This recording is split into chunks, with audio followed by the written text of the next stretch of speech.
Welcome to Centaur Financial Services Podcast. The information provided on and made available through this video and podcast does not constitute as financial product advice. The information is of a general nature only and does not take into account your individual objectives, financial situation or needs. It should not be used, relied upon, or treated as a substitute for specific professional advice. We recommend that you obtain your own independent professional advice before making any decision in relation to your particular requirements or circumstances. Hi, and welcome to our latest podcast. Today we're going to talk about current market volatility, which seems to be what's on everyone's minds at present every time we look at the news. As always, we've got Georgopoulos here and Byrne to go through really what we're talking about at an investment committee level within Centaur and the stuff we're reading and watching throughout Bloomberg and all the other various media channels. So just want to give a bit of a preview about since August the 1st. The Australian market's down around 9% and the US market has actually entered now a correction of 10%. Should people be worried? I'll take this one. No, not really. I mean, it never feels good to see your portfolio in the red. We don't enjoy that here. But corrections are part of the markets. I mean, you get compensated with a return by taking on this volatility, essentially. So if you would have seen the email that went out yesterday, it shows their inter-year lows and then whether you ended up in terms of total return. So you can see each year it's natural to have these dips. Selling at these times when there's a dip, that's when you can potentially realize a gain. Otherwise, it's just a paper loss for now. And I think prior to the dip in August, the market had a really good rally up until July. So a client was talking about Tesla shares today. They were down over 20% over the past month. And then I looked at the 6-month return, and even though it's down 20% now, over 6 months it's still up 25%, which means it was up 45%, now down 20 to 25%. So there's a lot of volatility in the market. That doesn't necessarily mean that Tesla, as an example, is a bad investment. It just means that people are worried right now. And I think we've had some other share examples closer to home, ResMed. If we just talk about that maybe as an example, not advice for people out there, but as an example, ResMed, just with market noise, what's happening to that? Do you want to touch on that? Yeah, sure. So ResMed, their main offering is around sleep apnea. If we go back to what Ozempic actually does, it's a drug, you've most likely heard it on the news. It's very hot at the moment, and it's essentially they're curing weight loss. It is a diabetes drug, but it is also found to help with weight loss. Now, if you link that back to sleep apnea, it is used by a lot of obese people. So the market has made a call that there is now no need for sleep apnea medication equipment and taken a stand with their feet away from ResMed. So based off the fact that there's a weight loss drug out there that is difficult to get a hold of, yes, the market has sold down ResMed more than 30%, which has a proven sleep apnea drug. Correct. So this is an example of just what noise can do to a share price, which all that does for us is quite possibly presents an opportunity to purchase that. And there's other examples in the marketplace around that. So if we look then going to why are people worried? And I think for the clients listening, this is really important to understand the impact that interest rates have on share prices. So do we want to quickly touch on what US bond yields are right now and why that impacts the share market and the value of the share market? Sure. Yeah, absolutely. So, like you said, the bond yield is kind of the US 10-year bond yield. Essentially, is how we measure the risk-free rate on risk assets. So basically, all assets, say shares, are discounted by this risk-free rate being the bond yield. So naturally, the higher that goes, the bigger the discount and the lower the share prices go. So we've seen that climb to a 16-year high, I think it was, higher since GFC 07. So that creeping up is putting pressure on share prices, basically. And that's kind of one of the fundamental keys that's happening at the moment, causing that weakness. There's a confluence of factors, but that's kind of one of the main ones. And people are worried that has that bond yield peaked, or could it potentially go higher? There is What's potential. Well, that's the $1 million This is- question, yeah. right? So if we're coming back home around what our rates are doing, Michelle Bullock's come out and said That's the new Reserve Bank governor. Yes, correct. That is saying that inflation is the number one priority right now, and she's not afraid to continue raising interest rates. IMF's recently made the comment that Australia is really needing to raise interest rates another 1 or 2 times to get inflation under control, because, funnily enough, the economy is quite resilient to the interest rates that have increased in the past up to date. Okay, so the share market's going down right now. It's down 9% in Australia, 10% US. But the Reserve Bank and the central banks in America, the Federal Reserve, is going to look to put interest rates up because everything's still growing too much, which means that the shares that have actually gone down are earning really good revenue right now. They're earning more revenue because people are spending. Yes. So why is the share market going down if people are going to earn more money? Is it just the discount rate of those government bonds you were talking about? Well, it's partly uncertainty. People don't really know what's going to happen, so we can't price assets correctly. So without knowing what we're going to do, things tend to go down. But essentially, the higher inflation is, the higher interest rates need to be to kind of squash that inflation. The higher interest rates go, the more pressure there is on companies to service their existing debt, consumers to service their mortgages, which reduces their surplus cash flow, which means they spend less, which means companies earn more. And that's the little journey you have to take to why markets are going down. So it's this massive kind of everything's interconnected, but that's what's kind of fundamentally happening at the moment. Okay, so we're trying to get inflation down. Mm-hmm. So what's happening there? Is that coming down slowly, or is it still stickier than we thought? It is stickier than we thought. It's actually ticked up. Recent data has come out at 5.4%, so higher, especially higher than the expectations. So again, that data has also had an effect on the market, because once that flows through, we understand, okay, high inflation, what we've done to date in terms of rate policy hasn't done the job. It's still a bit hot, is the terms that they're using. So the expectation for more rate hikes are there. And the Reserve Bank rate is what now? 4.1? So it might go up to 4.6. Yeah. Okay, so let's quickly, stuff that I know I've been getting emailed about is the Gaza Strip war there. Is that going to impact share markets?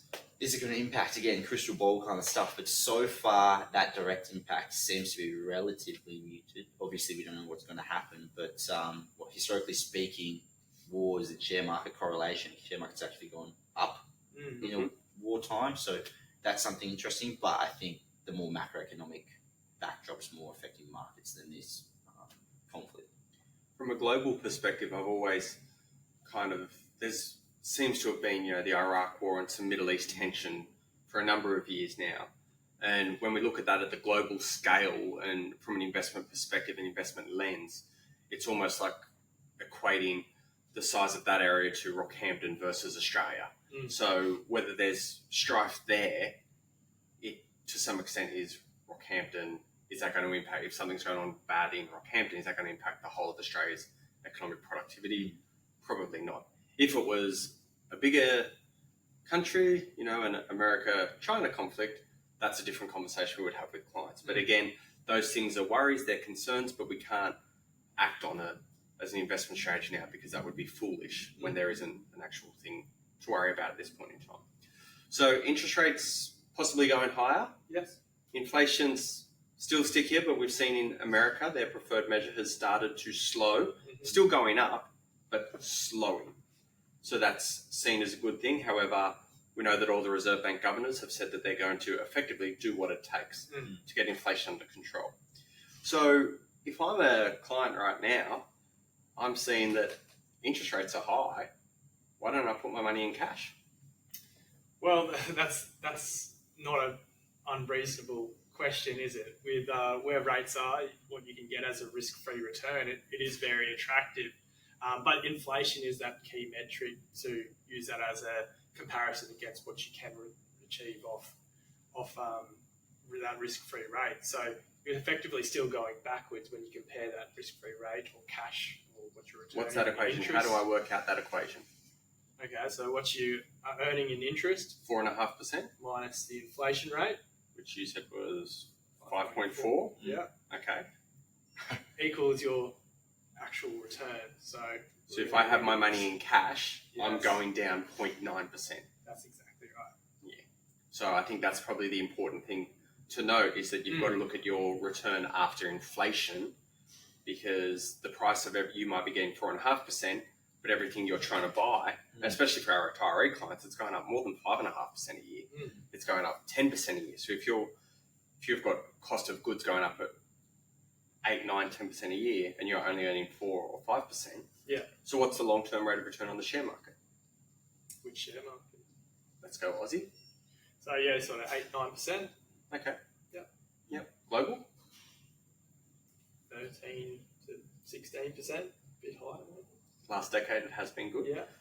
Okay, so that's interesting. So for the clients now who are worried about the volatility in the shares, the one thing we did comment on the newsletter that we just sent out recently was the leading indicator, that is the share market. The share market kind of is a forward-looking indicator because it does measure behaviour. So when we are fear or there is uncertainty, the stuff that we're actually thinking about is that, well, hang on, we're going to take our money out of shares. So if we look at it now, do we say that the share market now is looking at what they think the economy is going to be 6 to 12 months from now? Yeah, as Is that a fair comment? That's fair. Yeah, I think that's fair as well. And so from that perspective, then in 12 months' time, if interest rates have started to either peaked or on the way down, inflation's cooled, that's kind of then the share market is going to look forward. Yeah, well, I think historically speaking, at the time when we enter a recession, and from that point afterwards, the share markets actually start to uptick because they start to see the other side of the recession. So number one, do you see a recession on the cards? Crystal ball? Personally, no. Purely just because we've seen the resilience of markets. So that is the effect of inflation being stickier and the effect that interest rates have not had essentially on that means that we're a lot more resilient, that it's not going to be what we've heard it being, that hard landing. Yes. But possibly because by definition a recession is just 2 periods of negative growth, so we might be a shallow recession, but not at the same level we were predicting 12, 18 months prior. It's hard landing. Well, and your prediction? On recessions, I'm not even going to make the call. All I'm going to do is keep my asset allocation in line to get through these kind of periods. I mean, recessions, there's so many factors for and so many factors against, right? I mean, record low unemployment, for example, which keeps the economy ticking in a time when everything should be slowing down. Make a good politician. And if the shares went down, traditionally speaking, our government bonds would go up. Yeah. Whereas cash still would stay flat, but bonds would go up in value because the money's come out of the share market, has to go somewhere. It goes into bonds. So soft landing and no call. Thanks. And if we went back to the start of the year, I think it's important for the clients to sort of go, the narrative has really changed over the past, sort of 7-8 months. At the start of the year when we were reading every publication that we could to see what was going on in the world, it was China was going to have this magnificent recovery. It was that US was going to be in trouble still. It was that definitely they're going to have a hard landing in America. And now we're sort of looking at this issue of everyone's doing too well and they're growing too fast. Yeah, well, to think that the Australian property markets recovered all of its previous losses. I read this morning that it goes up another 2.2%. This was from CoreLogic, I believe, Tim Lawless, and they said if it goes up another 2.2% by next month, which I think it will, it's going to be at a record high again. Yes. Which is crazy to think that rates have gone up, but these people not feeling the pinch yet of these interest rate rises. And then that worries you. What's going to happen when they do feel that? There might be some fire sale values. But depending on migration, what happens there. So, what are we looking at in terms of something we talked about internally was, so clients are worried, there's a lot of volatility. We've got structures in place. Do you want to quickly touch on the bucket and how we've set aside for retirees so that they don't need to panic in times like now? Yeah, so I suppose our retiree stuff is a little different to our accumulator stuff, where in these times for accumulators, we're super happy because we're buying more and more shares at cheaper and cheaper prices. So when the uptick comes, we have more shares that will increase in value. That's fine. They're happy with that. With our retiree clients, we obviously need the money in the short term, so we don't like to see that going down. We don't like as much volatility. So what we've done is we've layered in some levels of income. So you see there's a few years of income actually in everyone's portfolio to get through a period just like this. So while the shares will go down, they'll be volatile at times. You don't have to sell those at these times because we've got that structure in place, and you've probably heard us call it the bucket strategy. That's what we're implementing. So it's at these times when that actually really pays dividends in terms of the outcomes we get. And something we were talking about internally, I know we put in the email, and it was Nick's idea, but I'm stealing all the credit for it, was that if you had to put $10,000 in the share market in 2004, 20 years ago, 2003 I should say, it's now worth near $50,000. And if you had have missed just those 10 best days, it's near $30,000. Yes. So, and we know with the volatility, the best days are around the bottom. They're our biggest jumps. Correct. So that's why we need to stay invested, because out of 20 years, that's about 5,000 trading days. Yep. 5,000 days the market's gone up and down. If you miss just the 10 best, that's it. That $10,000 instead of becoming 50 becomes 30. So it's a big difference from not being able to control your emotions. And this is when we talk about behavior gaps and sticking with the market and things like that. There's proven reasons why, and it's never as bad as the news or the media make it out to be. So I think that's a big lesson for clients, and really read that email to understand that, because it's going to save you, and it's going to save you panicking and something that you can't control. And I think, do you guys want to talk about Mr. Market, the example of that? As to, we've been using Mr. Market as an example with clients, that if someone was offering you less for your house today, if you knew your house was worth $1 million and someone came to you and offered you $800,000, you'd probably tell them to bugger off. If they offered you 1.2 million, you might say, well, hey, I will take it. But every day this person's going to come and offer you a different price for your house. Yeah.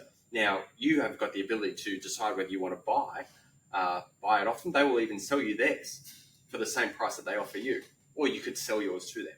So I think this is the key message for clients is, if the market's offering you less than what it was originally, just say bugger off and don't sell it. You don't need to sell. It's just giving you an offer every day. If it gets really high, that might be a time where you say, hey, and this, I want to sell. And this is something that we do when we do our periodic rebalancing. Even if the market goes down, we go and purchase more cheap. If the market goes up, we sell some and allocate to other asset classes. So we know that we talked about the intra-year volatility. So the other comment around that was, over that time frame, almost 70% of the years in the share market are positive.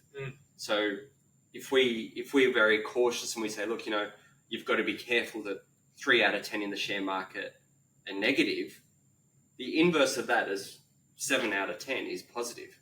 So I think we've got to be a little bit more positive in our thinking, and we still haven't really got through the COVID hangover and the effect of all the stimulus and the government payments and reserve banks and interest rates. But the markets still do really well over time. So what advice are you giving to clients right now who are nervous? They're worried, they're cautious, they're hearing their friends panic. You guys as the leaders, what are you guys saying to your clients to get them through this?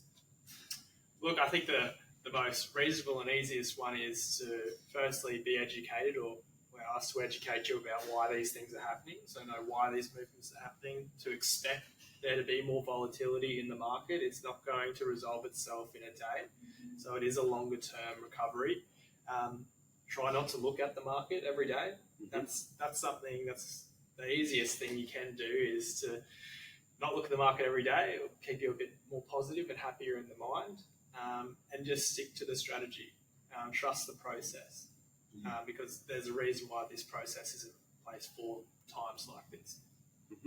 Yeah, basically agree with what Nick said. Essentially, we've put in place the structures to get through periods of volatility like this, because we know evidently every year they do have it.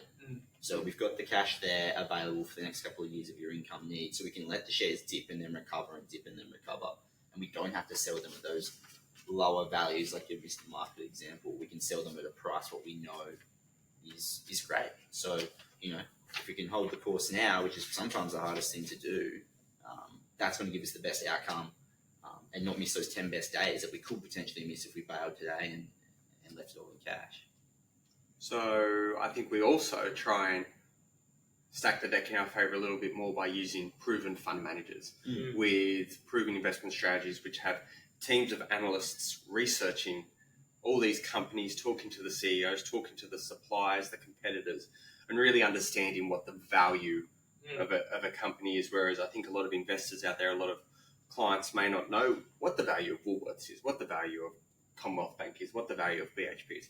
But there's experts out there that can value these companies and know that. And when the total value is less than what it's worth, they choose to buy it if it's more than sell. So I think that also the volatility gives us more opportunities to make money, because if it just continues to go up, it's more difficult. So the volatility actually gives us an opportunity to do better.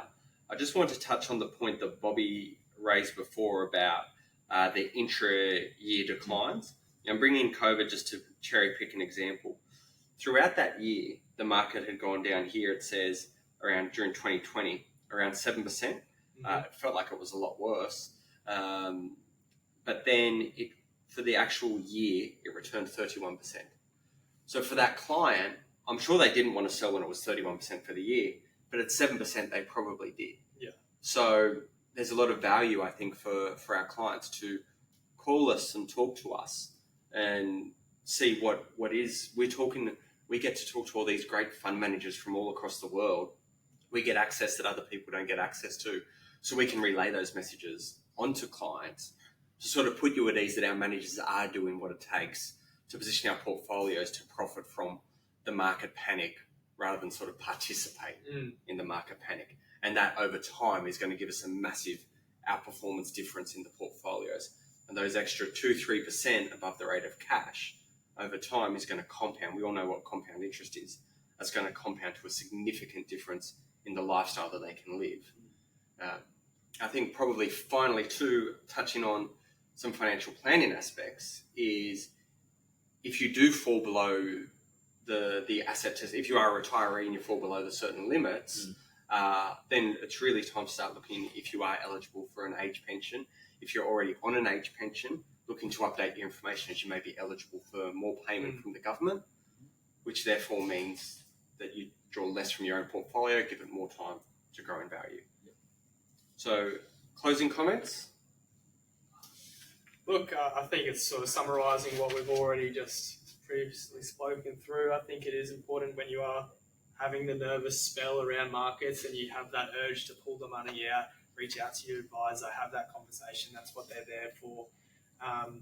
Try not to panic too much. Try not to look at your portfolio daily. There is the other side of this. We are in the middle of it, but the sun always does rise. So we didn't have clients wanting to sell out at the start of the year when the market was up sort of 10-13%. No, exactly right. So whether it's up 10-13 or down 5 or 6, the strategy is still the same, and we know that it's going to be volatile.